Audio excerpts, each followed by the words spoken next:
तर शासनाने बऱ्याच 15 महिन्यानंतर जे सकारात्मक धोरण स्वीकारलेलं आहे त्याचा आम्ही जाणीवपूर्वक विचार केला आणि ठरवलं की आता काही अवधी मागण्यांच्या पूर्ततेसाठीच देणं हे क्रमप्राप्त आहे.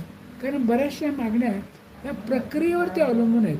त्या प्रक्रिया पूर्ण होण्यासाठी निश्चित काही अवधी त्या ठिकाणी द्यावा लागतो आणि म्हणूनच तो विचार करून या राज्यातल्या विविध घटक संघटनांचे 84 प्रतिनिधी त्या ठिकाणी उपस्थित होते.